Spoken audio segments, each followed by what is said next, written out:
Hello, hello, my darlings. Please gather here to witness the greatest idea ever. As if your ideas are better than mine. Oh, for goodness sake, again? What do you mean again? You weren't in one of those in ages. Still too much. Agreed. Don't you think we've been doing a bit too many challenges? There's never enough challenges. I'm in, no matter what it is. Didn't you promise your boyfriend you won't do any harsh challenges or pranks? What if it's one of those? True. My own child is wounding me. I'm not your child. But he's right. You shouldn't accept challenge when you don't know what it's about. I'm just gonna say I have quite limited options. Me and Sue are still working out things. Still no good. It's getting better. We talk, no one sleeps on the couch. Sue is really trying to open up about his insecurities. I think we are on a good way. That's good to hear. Good on him for opening up. That's not an easy thing to do. Yeah, I know. Alright then, what's the challenge this time? Glad you ask. So most of us here have really stoic partners. Or going through stuff in relationship. How do you even know that? I'm good at reading in between the lines. So I decided to try something. Your challenge will be to kiss your partner's neck. Preferably without prior warning. So you just want to get some. Why don't you just ask? But Matsun wouldn't refuse. I know he wouldn't, but this makes it more interesting. No thanks, I don't want Kenji's elbow in my face. Yeah, coward, I'm in. Who are you calling coward, you dwarf? How dare you? Okay, calm down, both of you. I don't think this challenge sounds so bad. I'll try it. Yeah, me too. I would love to see Tai's reaction. I can do that, but I'm not doing it out of nowhere. Yeah, you have an exception from that. He wouldn't want to cause Puryahabu more trauma. Good, I'm in then. Yay, I'll get to see Morris flustered. I think Akira will just glare at me, but okay. Well, I suppose I can try. Hopefully it's not going to be too much of a jump. It can be a good icebreaker. That's true, I guess. Semi? Fine, I'm in. But if I end up with a broken nose, I'll take it very personally. Duly noted. Alright then, go forth and good luck.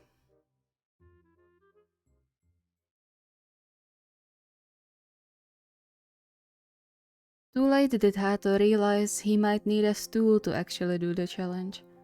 For obvious reason. That is, unless he found a way to make Taichi bend down.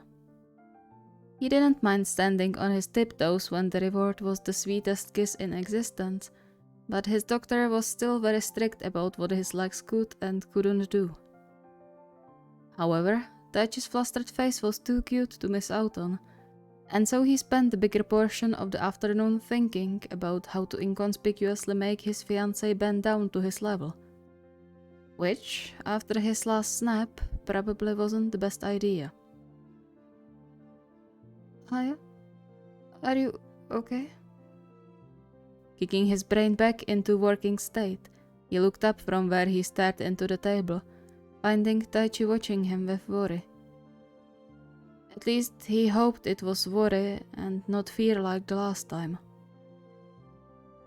He smiled and reached for Taichi's hands, bringing the slender fingers to his lips. Yeah, I'm fine. I was just thinking about some stuff. Can I help? Hayato raised his eyebrow at him, amused. With thinking? Taichi's cheeks colored into the adorable shade of pink Hayato loved so much as he averted his gaze. I meant to help you deal with it, if it's something important. Or is it something I shouldn't know about? Caressing the back of his hand, Hayato kissed his palm, mentally kicking himself for making Taichi overthink again. With all the recent events and hits coming from both his family and unintentionally also Hayato himself, he didn't wonder Taichi mistook his silence for something else entirely. He wished it wasn't like that, wished to push the deeply rooted insecurities away and let Taichi breathe freely instead of hiding his emotions. But this wasn't something he could rush. He entwined their fingers together. No, of course not.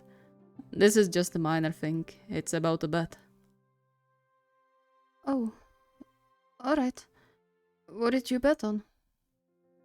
Well, technically it was a competition. You know how we had a gaming night with Hara and Tamura yesterday? Taichi let out a short laugh. Hard to forget considering how excited you were about winning. Yeah, well, it was a good victory. Anyway, since Hara lost, we need to come up with a punishment for him. Tamura is horrible at thinking of punishments, so he asked me. Taichi visibly relaxed, the small smile staying on his lips. I see. Mirroring the smile, Hayato kissed his fingers again, glad he averted the crisis. It wasn't a complete lie anyway, but he had more important things to think about now.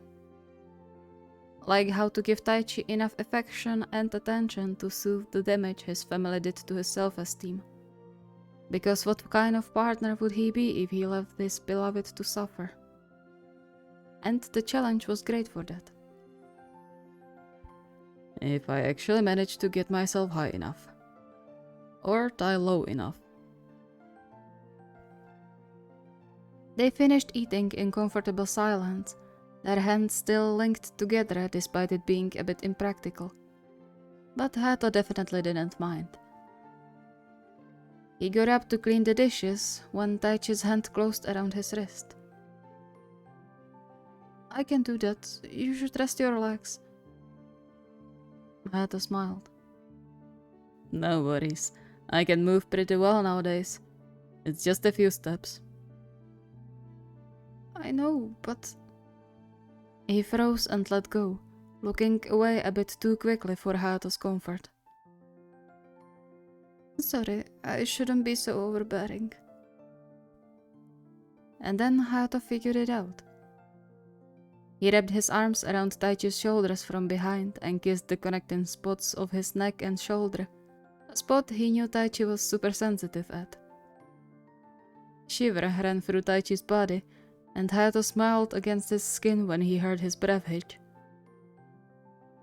What was that? Affection. You're starting to think too much again, and this is the best way to stop you. But why like this? I didn't... The rest of the sentence turned into a stutter when Hayato kissed his neck again, the stoic mask he normally wore completely broken by his crimson cheeks, eyes blown wide, and parted lips. Absolutely adorable. Because I love seeing you all flustered like this. It's good. And you are absolutely beautiful.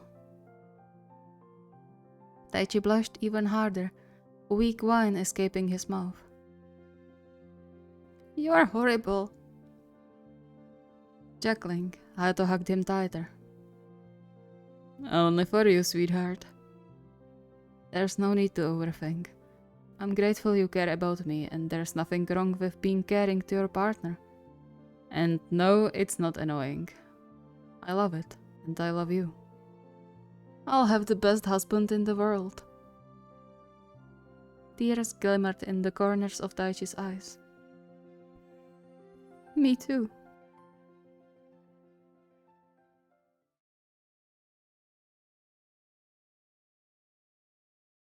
Hachi dear, what are you doing? Iwaizumi raised his eyes from the laptop screen.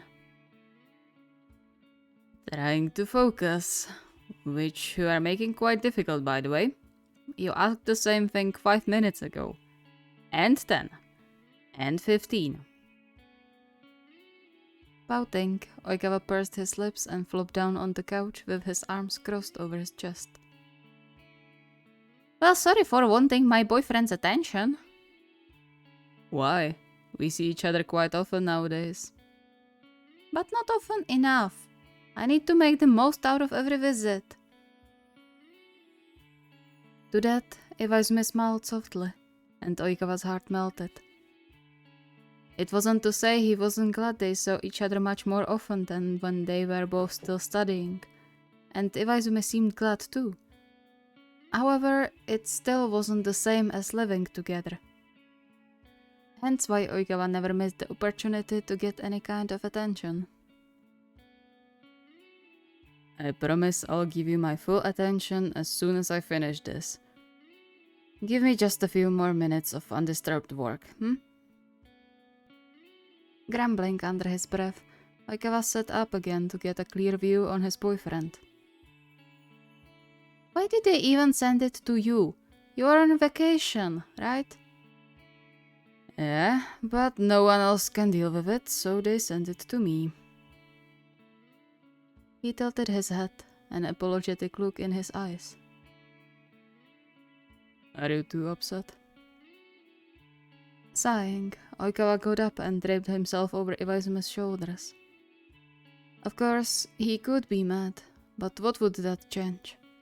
Holding a grudge would only keep him from enjoying his precious time with Iwaizumi. No, it's not your fault your workplace doesn't know how to respect vacation time.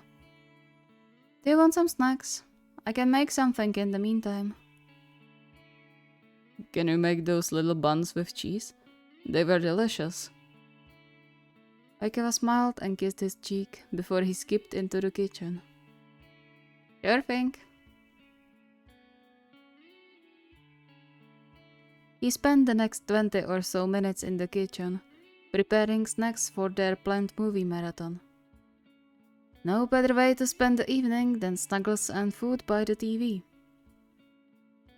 He found himself humming one of Semi's band's songs, which he had to admit was a blast, while he filled the dough with cheese and other fillings, hoping Iwaizumi's work was going to be done soon. Then, strong arms wrapped around him from behind, a shudder running through his body when he felt Iwaizumi's lips press against his neck. Looks nice. Oikawa huffed and gently smacked Iwaizumi's head. Did you not sneak up on me like this? And that was supposed to be my challenge. What was? To kiss your neck. Iwaizumi chuckled, nuzzling more into his shoulder. My apologies, but it was too tempting not to kiss you. That's just like you, ruining my challenges. I can still go and find someone who won't ruin the fun for me, you know. We aren't married yet. I didn't know about this one. Oikawa paused, something in Iwaizumi's voice making him swallow his next remark. Furrowing his brow, he turned his head a bit to see into his boyfriend's face.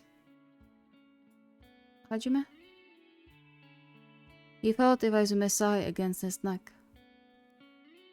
Would you really? Would I what? Find someone else. Huh? Of course not. I was just joking. I know you didn't mean to ruin the challenge. You sure? You seem pretty annoyed with me sometimes. I do? When? He dropped a piece of dough and turned fully around, cupping Iwaizumi's cheeks to make him look up. Where's this coming from? I mean, aren't you getting impatient? With the engagement and wedding and living together? He sighed again, closing his hands around Oikawa's wrists. I promised I'll marry you ages ago, but it still hasn't happened. Aren't you getting tired of waiting? He looked up, and Oikawa was just constricted with the pained look in his eyes. He pulled him into a firm embrace, mentally cursing himself for not watching his tongue. Don't be silly. I don't care we don't have papers for our relationship. You are mine, that's all I need. And besides, you already wanted to propose. You had a ring. Which I lost. Which got stolen from you. You almost died when trying to save it. Why would you make it sound like it was your fault? I'm just happy the guy didn't steal something much more important from me. He took a shuddered breath, the memories of their horror trip flooding his mind. I thought I lost you that day, so I don't mind waiting a bit longer. I don't need anything besides knowing you are alive and well. Relief washed over him when Iwaizumi relaxed in his arms. I just want you to be happy. I am.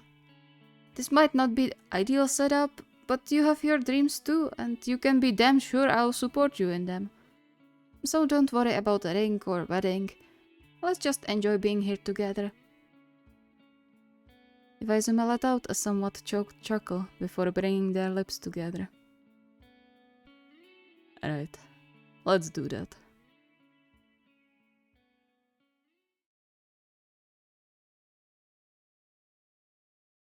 To Semi's immense surprise, it didn't take much convincing to make Shirabu go out on a date with him that day. Perhaps it was because they were both super busy lately and didn't have the opportunity to spend quality time together. Or maybe because Shirabu wanted a change of environment after being cooped up in the hospital for 2 weeks. Either way, Semi didn't complain.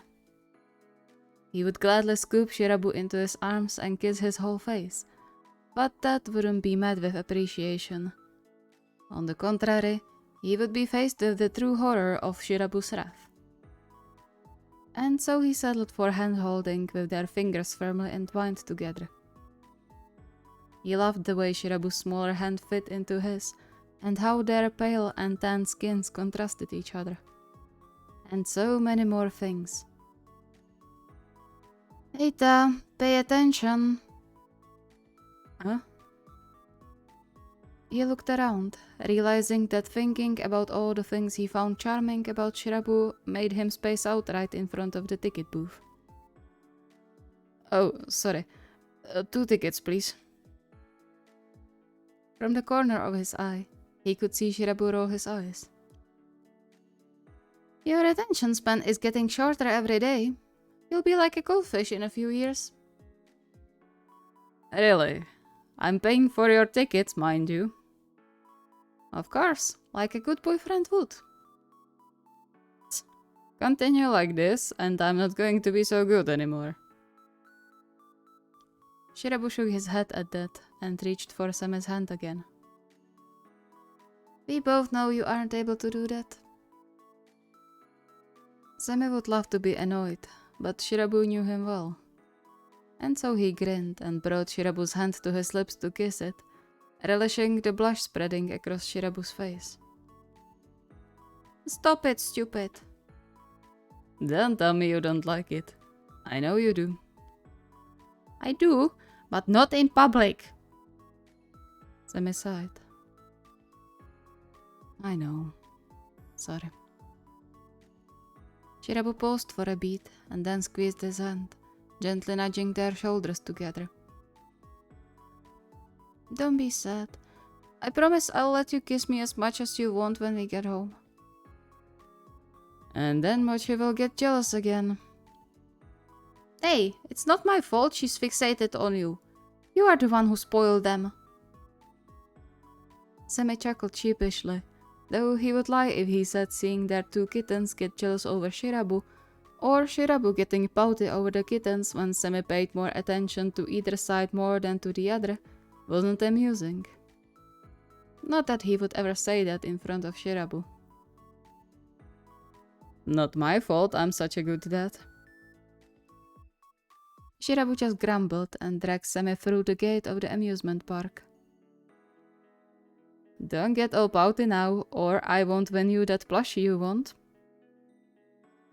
The pout immediately disappeared from Shirabu's face, and Semi laughed.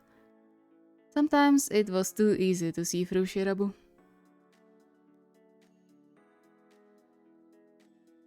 They walked slowly around the various attractions and stalls, enjoying the time spent together.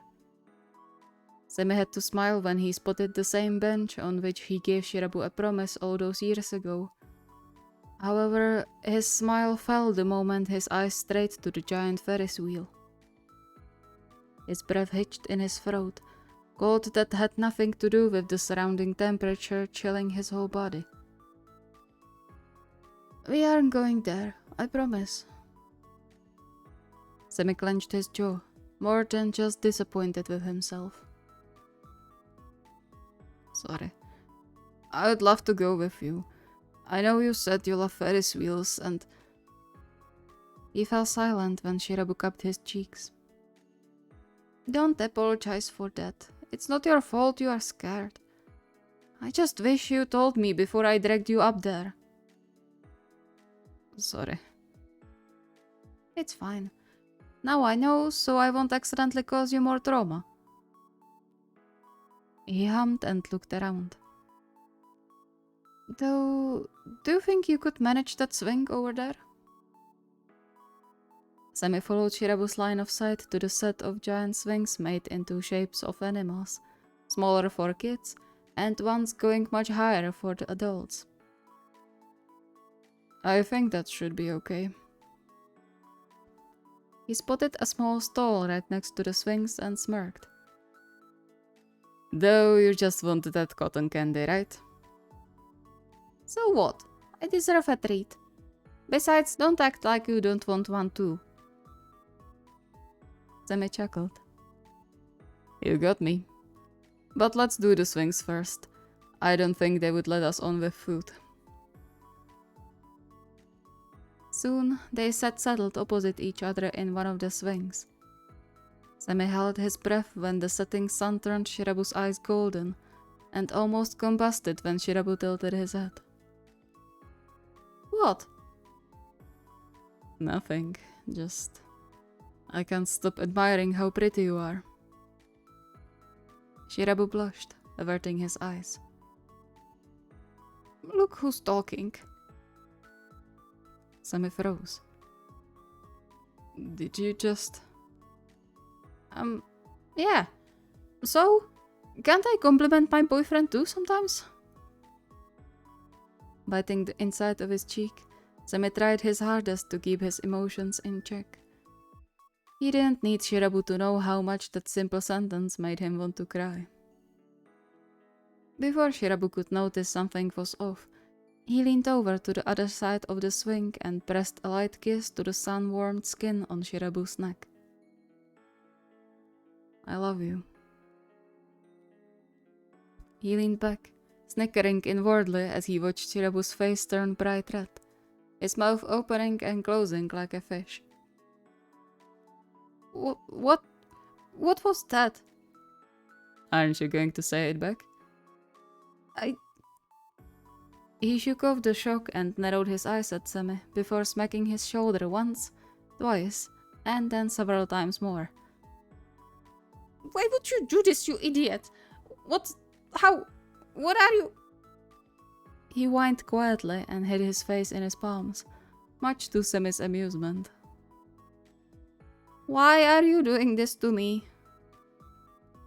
Because I love you with my whole being. Stupid. Come on, say it. Perhaps as a little revenge, Shirabu leaned over for a proper kiss, effectively making Semi's mind blank out. I love you too. But don't do things like this again. Not outside, at least. Semi's heart skipped a beat over the unsaid message. Your wish is my command.